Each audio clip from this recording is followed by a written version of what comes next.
بسم الله الرحمن الرحيم الحمد لله رب العالمين والصلاة والسلام على سيد الأنبياء والمرسلين محمد وعلى آله وصحبه أجمعين أما بعد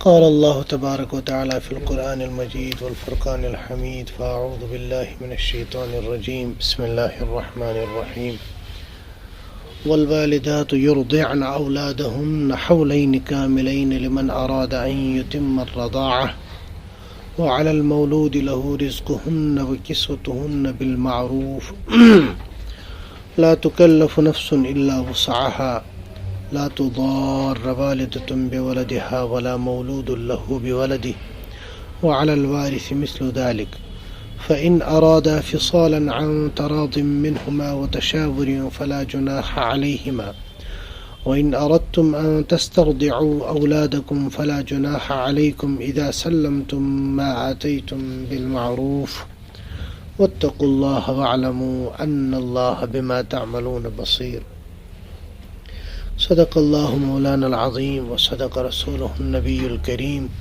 ونحن على ذلك لمن الشاهدين والشاكرين والحمد لله رب العالمين اللهم صل على سيدنا محمد وعلى آل سيدنا محمد وأصحاب سيدنا محمد وبارك وسلم.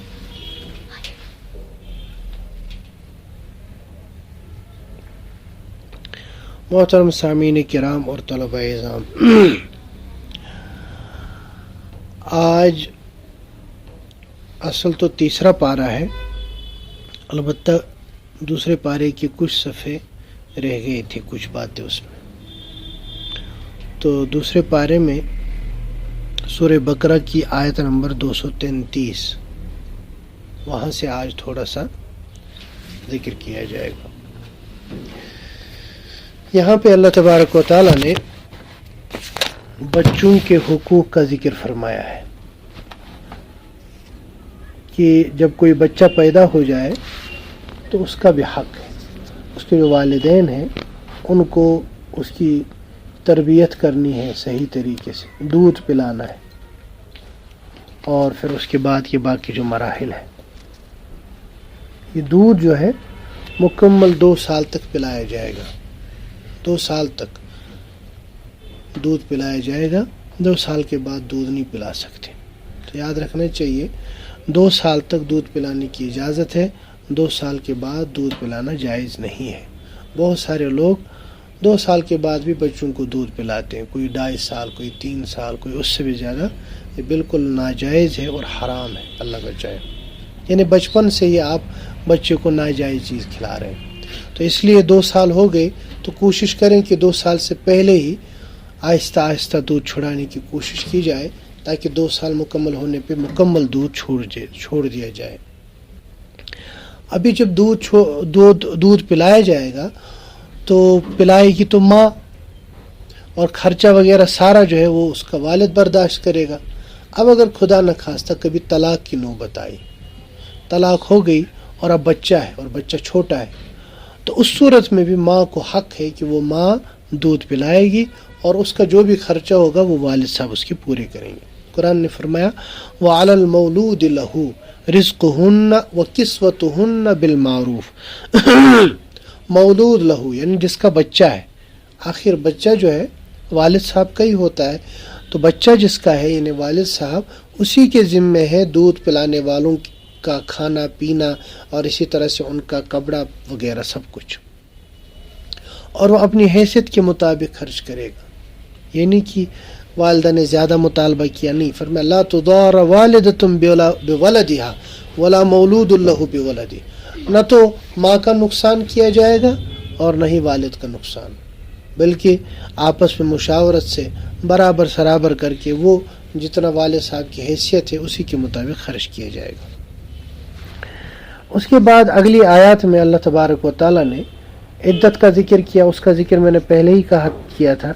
اور اس کے بعد اگر کسی انسان کو ایسی نوبت آئی کہ اس نے اپنی بیوی کو طلاق دے دی، اور طلاق دے دی رخصتی سے پہلے لا جناح علیکم ان طلقتم النساء، آیت نمبر 236.